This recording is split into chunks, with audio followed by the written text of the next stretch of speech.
नमस्कार, मैं मेघराज यादव हमारे YouTube चैनल फ्रीडम वॉइस पर आपका स्वागत करता हूं। आप लोग हमारे चैनल को सब्सक्राइब करें और हमारे हौसलों को नई उड़ान दें। हमारा प्रोग्राम राजस्थान की महाभारत का अर्जुन सचिन पायलट। राजस्थान में चुनाव नज़दीक है, फिर भी राजनीतिक गलियारों में सन्नाटा पसरा है। अशोक गहलोत द्वारा मुफ्त की रेवड़ियों की रेल चलाकर हर रोज़ टीवी चैनल्स और अखबार में हजारों करोड़ की भजन संध्या करवा कर भी घबराहट और पायलट के चेहरे का खौफ साफ नजर आ रहा है। इसका सबसे बड़ा कारण है अद्दर झूल में लटका सचिन पायलट का किरदार। सचिन पायलट का राजनीतिक किरदार और व्यक्तित्व लंबे संघर्ष के बाद इस मुकाम पर खड़ा है, जहां राजस्थान के तमाम राजनीतिक दल सचिन पायलट की चुनावी रणनीति का इंतजार कर रहे हैं। 100 से ज़्यादा विधानसभा सीटों पर दोनों ही दलों के प्रत्याशी अपना चुनावी समीकरण तय नहीं कर पा रहे हैं। क्या खास है सचिन पायलट के किरदार में, जो राजस्थान की महाभारत के अर्जुन बनकर खड़े। शुरुआत करें सचिन पायलट की शुरुआती राजनीति से, तो कोई भी राजनेता सचिन पायलट की तरह की शुरुआत नहीं चाहेगा। सचिन पायलट के पिता राजेश पायलट जी की एक सड़क दुर्घटना में आकस्मिक मृत्यु हो गई। खेलने की बाली उम्र में राजनीति की गहराइयों में उतरना पड़ा सचिन पायलट को, लेकिन तकदीर की लकीरों और ईश्वर को यही मंजूर था। बड़ी दुखद घटना के साथ पिता राजेश पायलट की विरासत का वारिस बनना पड़ा सचिन पायलट को। राजेश पायलट की विरासत को सिर्फ एक पिता की विरासत कहना उनके राजनीतिक संघर्ष के साथ न्यायोचित नहीं होगा। राजेश पायलट जी का राजनीतिक जीवन किसान और जवान के लिए समर्पित रहा। राजेश पायलट वह किसान नेता थे जिन्होंने किसान को खेत खलिहानों से निकालकर संसद और विधानसभा की सीढ़ियां चढ़ना सिखाया। राजेश पायलट की विरासत सचिन पायलट के लिए अभिमान का विषय नहीं थी, कर्तव्य निष्ठा और विराट व्यक्तित्व की जवाबदेही थी। सचिन पायलट ने भी राजेश पायलट की विरासत की पगड़ी को हमेशा आसमान की बुलंदियों पर रखा। सचिन पायलट को शुरुआती राजनीतिक कामयाबी मिली वह राजेश पायलट की विरासत की वजह से मिली, लेकिन 2014 के बाद मोदी की आंधी में कांग्रेस का राजस्थान से पूरी तरह सफाया हो चुका था। भारत की सबसे पुरानी राजनीतिक पार्टी कांग्रेस राजस्थान में राजनीतिक रूप से कंगाल हो चुकी थी। सत्ता पर आसीन कद्दावर नेता अपनी जिम्मेदारियों से फरार हो गए थे। कंगाल कांग्रेस की जिम्मेदारी पायलट के कंधों पर डालकर तमाम नेता तमाशबीन बनकर खड़े हो गए। ऐसे हालातों में राजस्थान में कांग्रेस अध्यक्ष पद पर सचिन पायलट की ताजपोशी की गई। सचिन पायलट के जारी सत्ता के संघर्ष में कांग्रेस के वरिष्ठ नेताओं का संघर्ष और सहयोग ना के बराबर रहा। उनको लगता था इस मोदी की आंधी में सचिन पायलट कुछ नहीं कर पाएगा, 5 साल में हताश होकर समर्पण कर देगा, लेकिन ऐसा नहीं हुआ। सचिन पायलट भी अपने युवा हौसले के दम पर तिनका बिखर चुकी कांग्रेस को नया ऊर्जावान नेतृत्व देने के लिए कमर कस चुके थे। 4.5 साल तक सचिन पायलट सदन से लेकर सड़क तक संघर्ष करते रहे। सत्ता के लिए सड़कों पर सरकारी लाठियां खाते रहे। सचिन पायलट और उसकी युवा सेना के संघर्ष ने बेजान पड़ी कांग्रेस में नई जान डाल दी। चुनाव के नज़दीक पहुंचते पहुंचते माहौल ऐसा बन चुका था, सचिन पायलट के संघर्ष के बूते कांग्रेस बड़े बहुमत से सत्ता में वापसी कर रही थी।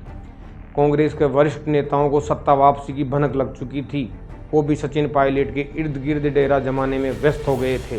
कांग्रेस के तमाशबीन नेता भी सत्ता की मलाई के लिए पायलट के संघर्ष में मुफ्त के हिस्सेदार बनने के लिए अपने दाव पेच में व्यस्त हो गए थे। सचिन पायलट के खिलाफ राजनीतिक षड्यंत्र शुरू हो चुके थे। अशोक गहलोत 4 साल तक राजस्थान में जारी सत्ता के संघर्ष से दूरी बनाए हुए थे। वे भी चुनावी जंग में कूद चुके थे। शुरू हो चुके थे राजस्थान के दिग्गज अशोक गहलोत के राजनीतिक दाव पेच। अशोक गहलोत ने टिकट वितरण में कहीं उलझी हुई गुत्थियों के दाव खेले। कांग्रेस के नेता प्रतिपक्ष रामेश्वर डूडी को टिकट वितरण के रण में सचिन पायलट से उलझाए रखा और पीछे से अशोक गहलोत ने रामेश्वर डूडी की लंगोट खींच ली। कद्दावर नेता का चद्दर ओढ़ कर घूम रहे मुख्यमंत्री का सपना देख रहे रामेश्वर डूडी को अशोक गहलोत ने ऐसा उलझाया, विधायक भी नहीं पर बन पाया। इस तरह एक प्रतिद्वंदी को तो पहले ही दौर में आउट कर दिया अशोक गहलोत ने, लेकिन मुख्य मुकाबला तो सचिन पायलट से था।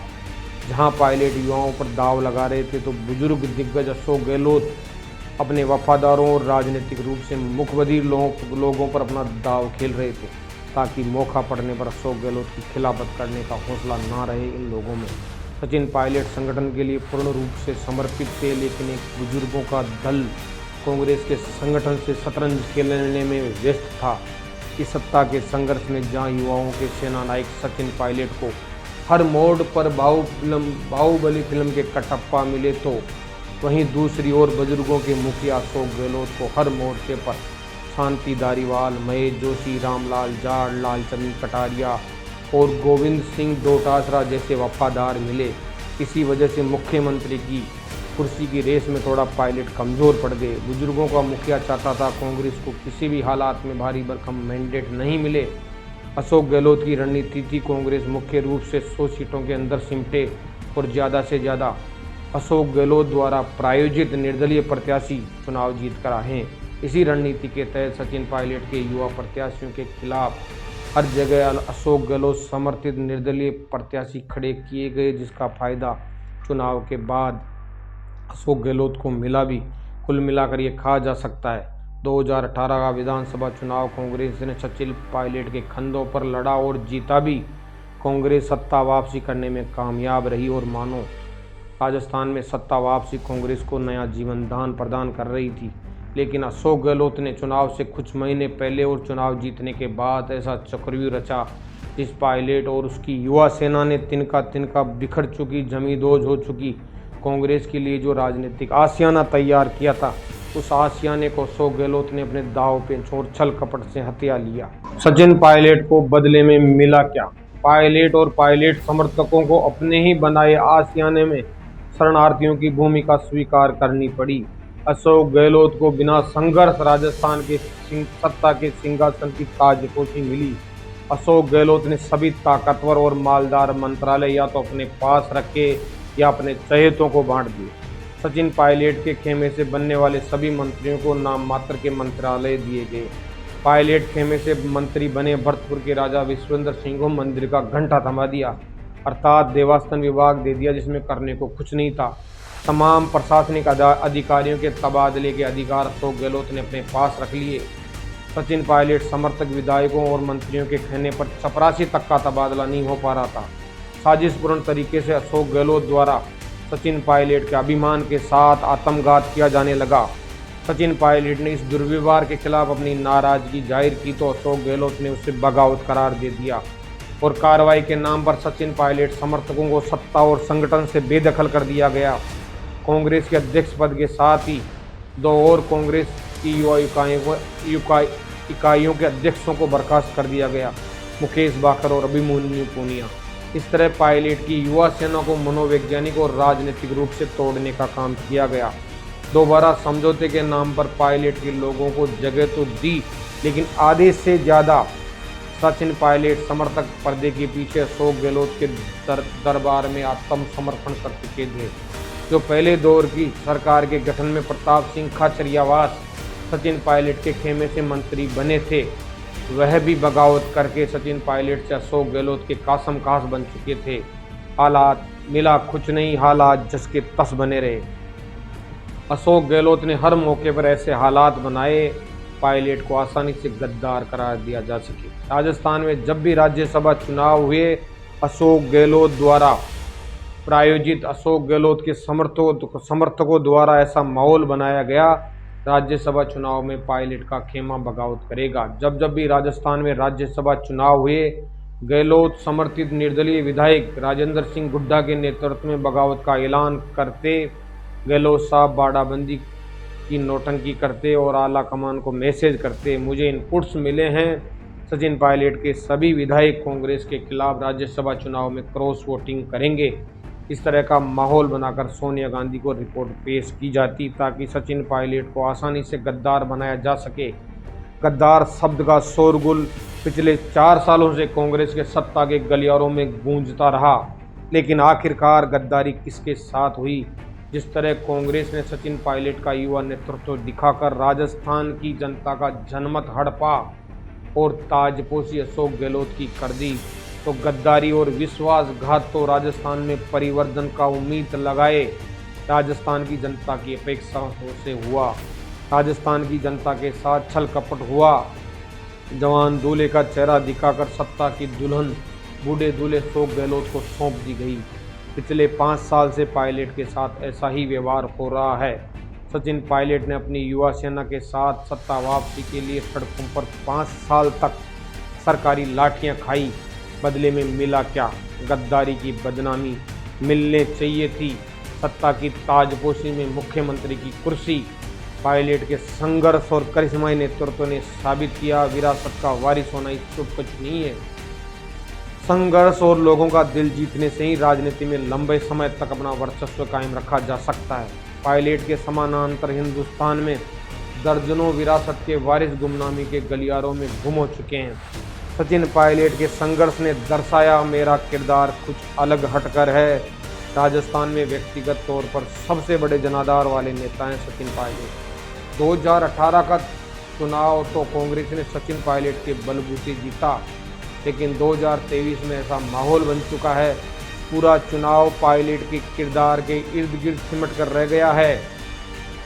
पायलट के प्रति युवाओं का क्रश देखने लायक है। तो 70 के दशक में लड़कियों की दीवानगी राजेश खन्ना के प्रति दिखती थी, ऐसी ही दीवानगी हिंदुस्तान की राजनीति में एकमात्र सचिन पायलट की युवा महिला वोटर्स में दिखती है। 3 दशक का इतिहास रहा है। जिसने भी अशोक गहलोत को चुनौती पेश करने की कोशिश की, या तो वे लोग राजनीति के गुमनाम गलियारों में धकेल दिए गए।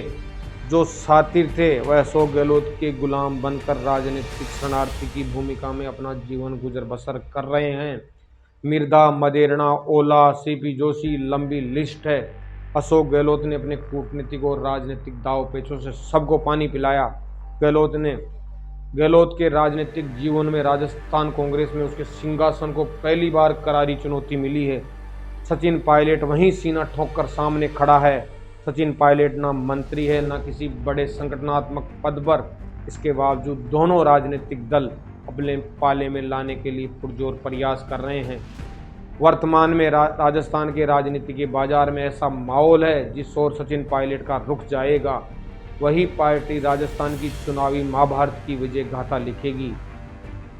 राजनीति के मैदान में जितने भी कद्दावर नेता हुए वह सब राष्ट्रीय पार्टियों के बैनर नीचे अपनी राजनीति चमकाते रहे। जैसे ही पार्टी का बैनर छोड़ा और खुद का बैनर लॉन्च किया, कद्दावर का चोला उतरते देर नहीं लगी और चुनावी अखाड़े में अपनी जमानत जब्त करवा बैठे। 3 बार के मुख्यमंत्री अशोक गहलोत सरकारी मशीनरी और कांग्रेस के संगठन के सारे भी भीड़ जुटाने में नाकामयाब रहे। दूसरी ओर सचिन पायलट ने अपनी व्यक्तिगत लोकप्रियता के बलबूते राजस्थान की चारों दिशाओं में किसान जनसभा के नाम पर अपार जन समर्थन जुटाकर संदेश दे दिया। सचिन पायलट किसी बैनर के सहारे के हीरो नहीं है। सचिन पायलट का खुद का वजूद है। हिमाचल से लेकर पूर्वोत्तर राज्यों में हुए चुनावों तक में सचिन पायलट की सभाओं में अपार भीड़ देखी गई।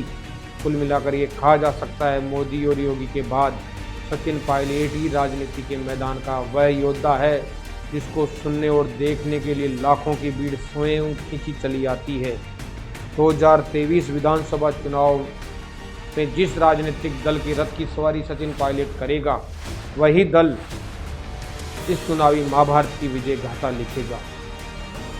सचिन पायलट ही राजस्थान की चुनावी महाभारत का अर्जुन साबित होगा। सचिन पायलट का किरदार कुछ खास है, नहीं तो यूं ही करोड़ों की कतार सचिन पायलट के दीदार के लिए बेताब नहीं होती। सचिन पायलट टिमटिमाता दीपक नहीं है जो हवा का झोंका आएगा और बुझ जाएगा। सचिन पायलट युवा नेतृत्व की धधकती अंगारों की ज्वाला है। सचिन पायलट को लेकर हमारी स्टोरी आपको कैसी लगी, कमेंट बॉक्स में कमेंट करके बताएं।